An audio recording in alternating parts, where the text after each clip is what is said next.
Moment d'histoire donc pour ce photocall. Bienvenue aux côtés de Marco Bellocchio et de ses interprètes de Il Traditore, le traître en français. Histoire d'un repenti qui ne se qualifiait pas comme tel d'ailleurs. Buscetta, repenti de la mafia. En tout cas, il se voulait homme d'honneur. Et Buscetta est incarné à l'écran par Pier Francesco Favino, que l'on voit, ce grand acteur là, ici, aux côtés de Marco Bellocchio, son metteur en scène. Pier Francesco Favino, donc en compétition officielle avec le traître à Cannes. C'est une première et il est incroyable dans ce rôle de mafieux. À ses côtés, Maria Fernanda Candido, qui joue son épouse. Et puis autour d'eux, eh bien, les comédiens qui jouent ces mafieux italiens incroyables de composition. Fabrizio Peracane, que vous avez vu sur les images à gauche. Là, c'est Luigi Caccio. Et il y a également Fausto Russo Alesi, qui est complètement à la gauche de l'écran. Oui, c'est lui. Ah non, il est là, il est à droite, excusez-moi. C'est le deuxième en partant de la droite.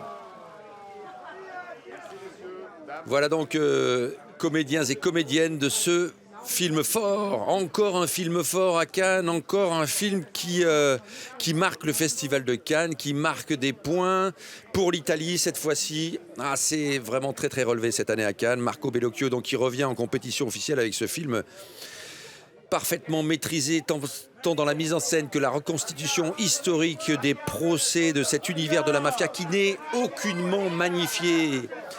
Et ça, c'est fort de la part de Marco Bellocchio. Il n'est pas rentré dans l'imagerie classique des films de mafieux qui finalement leur rendait service plus qu'autre chose. Lui, au contraire, son film a la force du réel et de l'horreur de ces crimes commis par la mafia Cosa Nostra, mafia sicilienne donc, dont il nous raconte l'histoire récente à travers ce film formidablement mis en scène. C'est une véritable prouesse qu'a réalisé Marco Bellocchio. Alors je vous le disais, Marco Bellocchio, il a notamment été membre du jury d'ailleurs, officiel, présidé par Stephen Frears.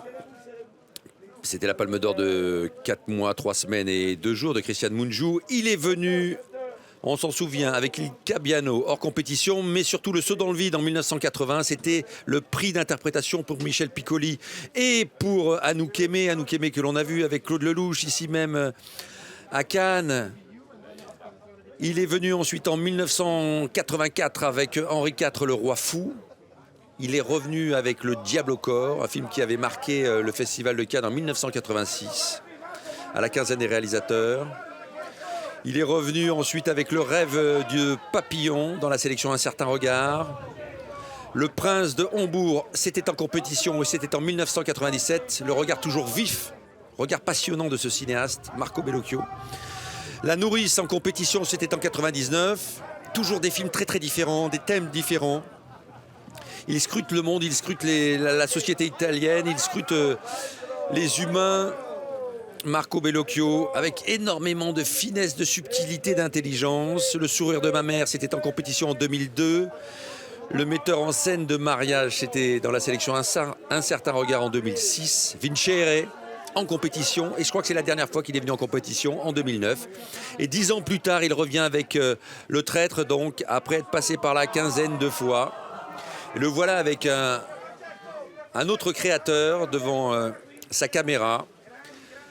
Le grand acteur Pier Francesco Favino, qui est pour la première fois, me semble-t-il, en compétition officielle à Cannes. C'est un acteur italien, bien sûr, mais à la carrière internationale. On a pu le voir notamment dans World War Z de Mark Foster ou dans Rush de Ron Howard.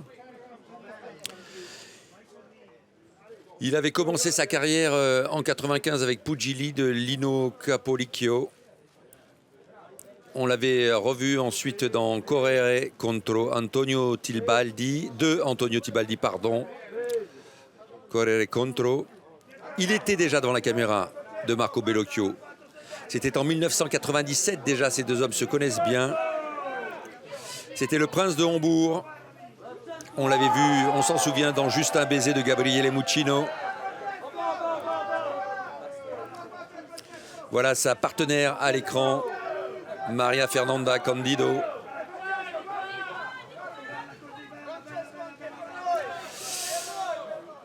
Le voilà avec ses lunettes, des lunettes qu'il porte aussi dans ce personnage donc de repenti, de membre de la Cosa Nostra qui voit sa famille, ses amis éliminés par la famille rivale. Alors que lui a décidé de... Parce que lui, c'est un bon vivant, en quelque sorte. C'est un homme qui aime la vie, qui aime les femmes, qui aime sa troisième femme.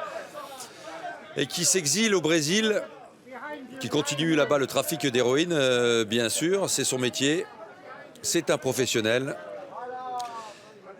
Mais il prend ses distances avec la mafia sicilienne et les familles rivales, et notamment celle dirigée par Rina,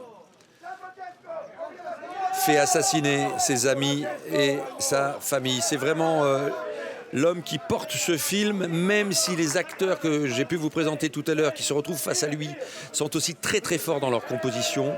Mais on vit à travers cet homme, on vit le parcours, je vous le disais, en quelque sorte de rédemption de cet homme qui va partir, qui va être protégé ensuite par la police italienne, mais aussi américaine, par le FBI. Il va bénéficier de ces programmes de témoins protégés que l'on va cacher dans des villes américaines. Témoins protégés, un programme qui n'existait pas en Italie. Quelqu'un qui est ensuite revenu en Italie avec beaucoup de courage, témoigner de nouveau contre la mafia, témoigner aussi dans des procès politiques. Et voilà l'actrice Maria Fernanda Candido, actrice brésilienne, qui joue donc la femme de Pier Francesco Favino. On a pu la voir dans Bio de Carlos Gerbasi, My Hindu Friend d'Hector Babenco, grand cinéaste brésilien. Elle a commencé en 2003, Maria Fernanda, dans Dom de Moacir Goz. En 2005, elle était dans Sal de Prata de Carlos Gerbasi, donc elle a retrouvé en 2017 avec Bio. Elle a joué en 2010 dans Aparecida au Milagre de Tezuka Yamazaki, Apneia de Maurizio Echa et O Amuleto de Jefferson D.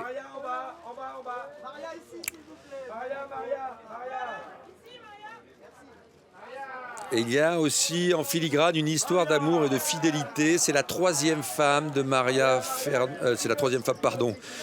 Fernanda Candido joue la troisième femme donc de Buscetta, du personnage donc incarné par Pier Francesco Favino. Et leurs liens sont très forts. Alors que Buscetta se présente comme un homme qui aimait les femmes, en tout cas du temps où il était membre éminent de la Cosa Nostra. Et il s'exile avec sa famille, avec ses enfants, mais il laisse de ses enfants deux fils d'un premier mariage en Sicile. Et ses enfants seront assassinés. Voici Luigi Locaccio, que vous avez vu apparaître sur ces images, qui lui aussi joue un membre de la Cosa Nostra, qui va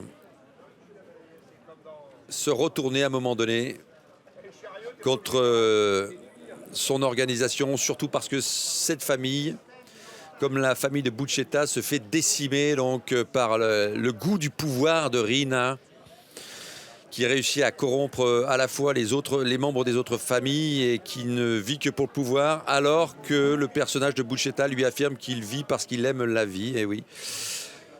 Donc deux portraits étonnants de la mafia, mais surtout très effrayants. Très très effrayants. On rentre à l'intérieur de ce terrible système mafieux, sans concession,